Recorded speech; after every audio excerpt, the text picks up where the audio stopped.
Welcome once again to Ask Chuck webcast. Glad to be with you. I wasn't with you last week because Congress took one of its 6 or 7 week-long recesses out of the course of a year, and so that gave me an opportunity to be home in Iowa.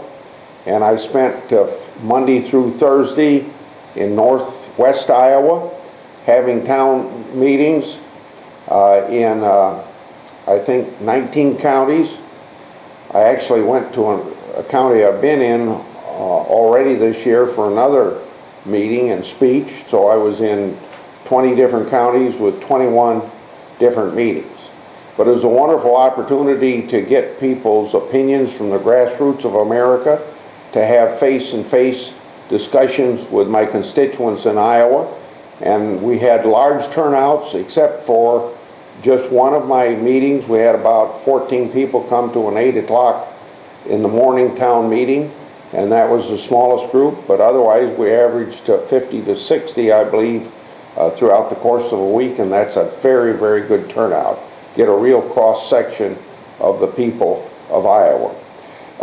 As usual, I try to answer questions that come by Facebook or Twitter or email, and so I'll start out.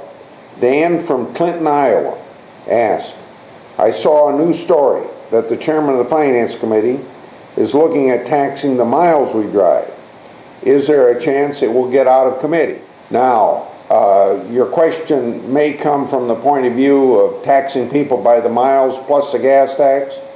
No, I don't believe so, at least when it's fully implemented. I believe the whole theory behind this is that the gas tax, with so many different vehicles on the road, some SUVs that maybe get 15 miles to a gallon, and some electric cars that get no miles to a gallon or every mile to a gallon, and also the hybrids, etc., that miles per gallon, having just people that have internal combustion engines financing the road, is not a very fair way to do it. So I think implicit in this is doing away with the gas tax and reimposing something that's fair to all drivers. In other words, whether you drive a Cadillac getting 10 miles to a gallon, or whether you drive an electric car where you, in a sense, you're getting no miles per gallon,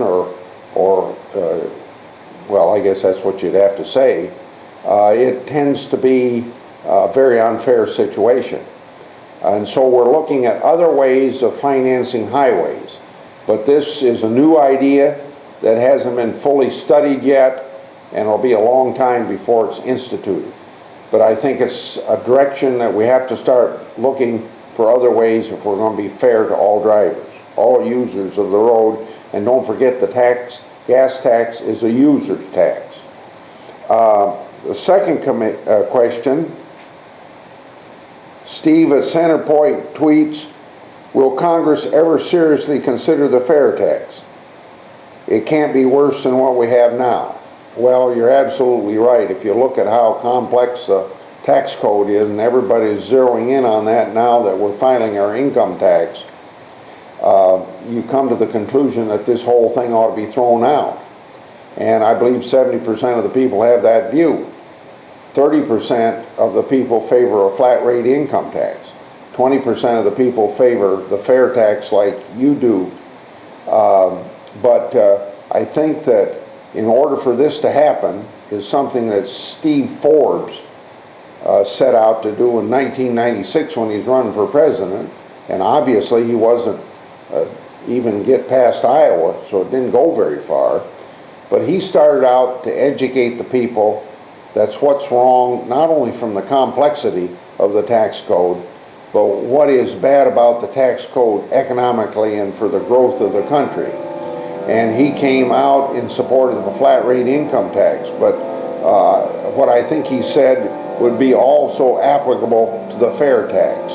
That when Congress is making so many decisions through the tax code, it doesn't have a very good way of growing the economy, like less congressional influence would have. So I see it evolving this way. We have a president or presidential candidates who see this as a major issue, very good for the economy, wants to change the tax code, runs on a platform of changing the tax code, gets a mandate to do it, and in the process of doing that, convinces 40 to 45% of the people that you ought to be for either the fair tax or the flat rate income tax, and at that point I think there's enough consensus for Congress to move. Now you could say, well, Congress ought to move anyway, but it's just implicit in the institution of Congress not to get too far ahead of the people of this country. After all, this is a representative type of government that we have. So thank both of you for your questions. I ask people to email in or tweet in or Facebook questions to me next week.